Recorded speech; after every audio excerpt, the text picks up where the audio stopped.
Bismillahirrahmanirrahim. Assalamualaikum warahmatullahi wabarakatuh. Selamat sore Bapak Ibu Kepala Sekolah, Bapak Ibu Operator Sekolah, Bapak Ibu Guru hebat dimanapun berada. Pada video kali ini saya akan mencoba memberikan informasi tentang cara mengisi pengelolaan kinerja dari awal hingga akhir oleh Kepala Sekolah dan Guru. Jadi nanti kita akan memakai dua akun sekaligus, akun Kepala Sekolah dan akun Guru. Mudah-mudahan video singkat kita pada kali ini bisa bermanfaat untuk kita semua. Amin, amin, ya rabbal alamin. Oke Bapak Ibu, langsung saja. Langkah pertama yang kita lakukan pada pengelolaan kinerja ini sudah berlalu mungkin Bapak Ibu ya. Yang pertama adalah menyusun jadwal observasi. Nah, di sini Bapak Ibu, mengisi dokumen persiapan. Setelah mengisi dokumen persiapan, Bapak Ibu ajukan atau kumpulkan. Selanjutnya, Bapak Ibu akan masuk ke tahapan ini, menunggu atasan melakukan observasi. Berarti pada tahapan ini yang dilakukan dilakukan oleh guru adalah menunggu kepala sekolah menilai observasi pembelajarannya. Ini kebetulan observasinya adalah hari ini, berarti kita lanjut ke akun kepala sekolah. Karena di sini tidak ada yang bisa kita lakukan, hanya cek rincian saja. Kita harus menunggu kepala sekolah memberikan penilaian dulu. Kita lanjut masuk ke akun kepala sekolah. Nah, di sini Bapak Ibu melakukan penilaian di bagian nilai observasi ini. Silakan dilihat rincian. Kemudian di sini Bapak Ibu memberikan penilaian terhadap pembelajaran yang sudah dilakukan oleh gurunya dengan mengisi 3 fokus perilaku utama ini. Dengan pilihan penilaiannya ada 3, belum dilakukan, dilakukan tapi belum efektif, dilakukan dan efektif.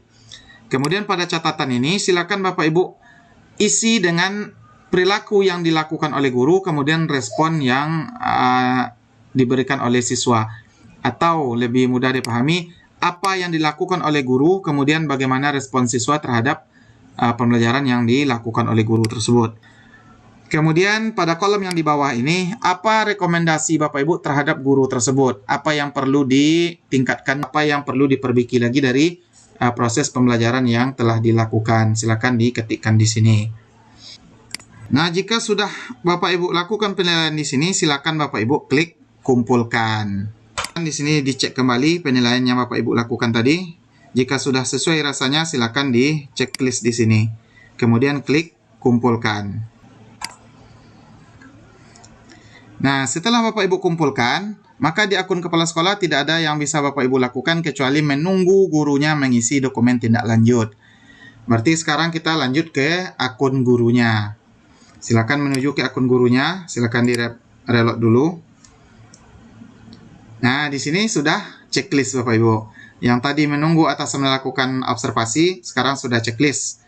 Kita lanjut ke isi dokumen tindak lanjut. Tugas guru setelah dinilai oleh kepala sekolah adalah mengisi dokumen tindak lanjut. Caranya silakan Bapak Ibu klik isi dokumen. Ini adalah penilaian yang diberikan oleh kepala sekolah. Kemudian klik lanjut.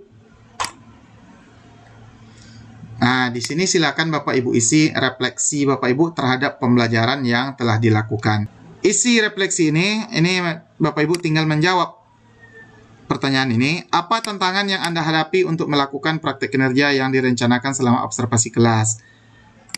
Nah, jadi contohnya saya kesulitan karena banyak murid yang menuntut bikin kelompok sendiri. Itu contoh Bapak Ibu.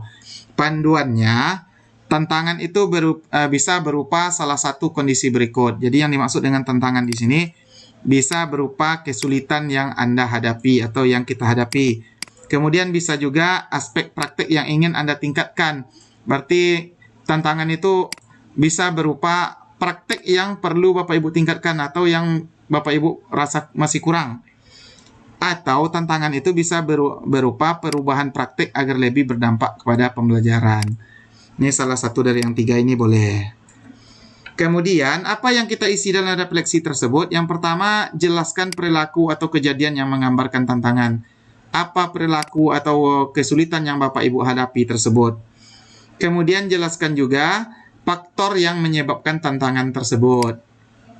Apa kira-kira faktor yang menyebabkan kesulitan itu terjadi? Kemudian yang lebih penting, tuliskan juga dampak dari tantangan tersebut pada pembelajaran. Kesulitan yang Bapak Ibu hadapi itu apa dampaknya terhadap pembelajaran siswa? Bunyikan di sini. Jadi lengkap dari 3 aspek ini Bapak Ibu. Karena nanti refleksi 3 aspek refleksi ini akan dinilai lagi oleh kepala sekolah. Oke, Bapak Ibu contoh mengisinya ini ya Bapak Ibu, saya pause dulu. Nah, setelah Bapak Ibu mengisi refleksi ini, kemudian Bapak Ibu silakan pilih belajar dari platform Merdeka. Ini pilih salah satu ya Bapak Ibu, tapi sebaiknya Bapak Ibu pilih saja 3. Caranya Bapak Ibu mudah saja, tinggal Bapak Ibu checklist ini, kemudian silakan dipilih modul pelatihan mandiri yang akan Bapak Ibu pelajari. Kemudian silakan Bapak Ibu isi di sini, langsung buat komitmen Bapak Ibu, kapan rencana Bapak Ibu akan mempelajari pembelajaran mandiri di PMM tersebut. Umpamanya karena sekarang Maret, jadi bulan Maret sampai April. Kemudian, apa dukungan yang Anda butuhkan untuk melakukan upaya tindak lanjut ini? Untuk mempelajari modul-modul di PMM ini, apa dukungan yang perlu Bapak Ibu butuhkan? Silakan dicari di sini. Kemudian di sini ini opsional ya Bapak Ibu, pilih belajar lainnya. Apakah Bapak Ibu ingin melakukan pembelajaran lainnya selain di PMM? Silakan ditulis di sini. Apa tujuannya? Contohnya, tujuan tindak lanjut Bapak Ibu menciptakan media-media yang inovatif umpamanya. Kemudian apa upaya yang akan Bapak Ibu lakukan? Tulis di sini. Umpamanya berkolaborasi dengan rekan sejawat untuk membuat media-media yang inovatif. Selanjutnya di bawah ini silakan Bapak Ibu tulis kapan rencana aksi tersebut Bapak Ibu lakukan. Di sini dibuat contoh November umpamanya. Di sini Bapak Ibu buat Mei umpamanya. Kemudian apa dukungan yang Anda butuhkan untuk melakukan upaya tindak lanjut tersebut? Silakan dipilih salah satu di sini. Nah, ini Bapak Ibu. Jika sudah selesai Bapak Ibu isi sini semuanya, silakan klik kumpulkan. Dan di sini akan diarahkan ke tampilan cek ulang. Jika Bapak Ibu ragu, silakan cek ulang. Jika sudah yakin, silakan klik kumpulkan. Setelah ini adalah kerjaan kepala sekolah lagi Bapak Ibu. Kita lanjut ke akun kepala sekolah. Kita reload dulu. Nah, di sini sudah muncul nilai dokumen tindak lanjut. Silakan Bapak Ibu klik nilai. Silakan dibaca refleksi ini. Refleksi yang dilakukan oleh guru di sini. Dari refleksi ini silakan Bapak Ibu nilai di bawah ini. Dari refleksi guru tersebut, kira-kira guru tersebut berada di level yang mana? Sadar tantangan dan penyebabnya berada di luar kendali diri. Kemudian sadar tantangan dan penyebabnya berasal atau berada di dalam kendali diri. Sadar tantangan dan penyebabnya berada di dalam kendali diri serta sadar akan dampaknya. Nah, jika kita baca di sini, saya kesulitan mengkondisikan dan memfokuskan siswa dalam pelajaran. Ini terjadi karena saya tidak melakukan refleksi di awal. Jadi dia sadar ada kesulitan. Kemudian penyebabnya berasal dari dirinya sendiri. Kemudian sehingga siswa tidak fokus dan tidak aktif dalam pembelajaran. Berarti ada dampaknya. Dengan adanya kesulitan tadi, yang kesulitan tersebut berasal dari dirinya. Kemudian dia sadar ada dampak dari kesulitan tersebut. Berarti ini masuk ke level yang nomor 3 ini ya Bapak Ibu.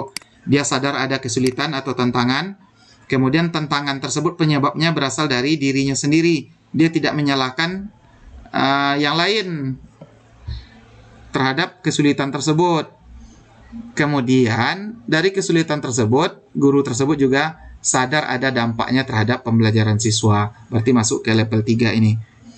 Jika dia hanya sadar tantangan, dia hanya sadar ada kesulitan, kemudian penyebabnya dia sadar adalah dari dirinya sendiri, berarti masuk ke level 2 ini. Tapi dia tidak tahu ada atau tidak menjelaskan ada dampak terhadap kesulitan tersebut, berarti masuk ke level 2. Tapi jika dia sadar akan kesulitan pembelajarannya, kemudian dia merasa penyebabnya bukan dari dirinya sendiri atau di luar kendali dirinya.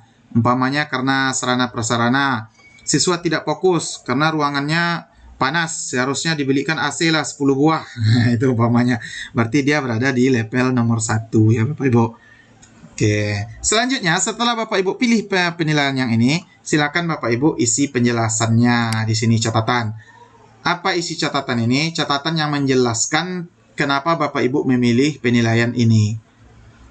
Nah, jika sudah Bapak Ibu isi, silakan klik kumpulkan. Centang ini klik kumpulkan. Nah, setelah Bapak Ibu kumpulkan, selanjutnya kita lanjut ke akun guru lagi. Silakan di-reload dulu. Namun, untuk refleksi tindak lanjut ini nanti Bapak Ibu isi setelah Bapak Ibu melakukan tindak lanjut. Jadi belum bisa diisi sekarang ya Bapak Ibu. Kalau kita melihat dari tahapan di PMM, untuk tindak lanjut ini, refleksi tindak lanjut itu berada di bulan Juni ya Bapak Ibu ini ya. Refleksi penilaian dan penentuan predikat kinerja guru. Pada bulan Maret, April dan Mei itu periode untuk observasi kelas, diskusi tindak lanjut, pelaksanaan tindak lanjut, dan pemantauan atasan. Jadi setelah Bapak Ibu sampai di sini, setelah dinilai dokumen tindak lanjut oleh kepala sekolah, tugas kepala sekolah adalah memantau progres tindak lanjut guru. Ini tugasnya ya Bapak Ibu. Kemudian tugas guru itu melaksanakan tindak lanjut. Di sini melakukan tindak lanjut. Setelah selesai periode tindak lanjut guru ini, barulah guru mengisi dokumen refleksi tindak lanjutnya di sini. Namun ini diisi setelah Bapak Ibu selesai melakukan tindak lanjutnya. Apa saja tadi tindak lanjut yang akan Bapak Ibu lakukan? Lakukan dulu. Setelah Bapak Ibu lakukan tindak lanjutnya, baru diisi refleksinya. Setelah diisi refleksinya, silakan diklik kumpulkan. Setelah dikumpulkan, baru kepala sekolah nanti menilai refleksi tindak lanjut Bapak Ibu. Disinilah nanti nilai akhir Bapak Ibu. Untuk video kali ini itu saja informasi yang bisa kita sampaikan. Untuk refleksi tindak lanjut nanti akan kita lanjutkan setelah periode tindak lanjut selesai, yaitu pada bulan Juni sesuai dengan jadwal ini ya Bapak Ibu. Lebih dan kurang mohon maaf. Wabillahi taufiq wal hidayah. Wassalamualaikum warahmatullahi wabarakatuh.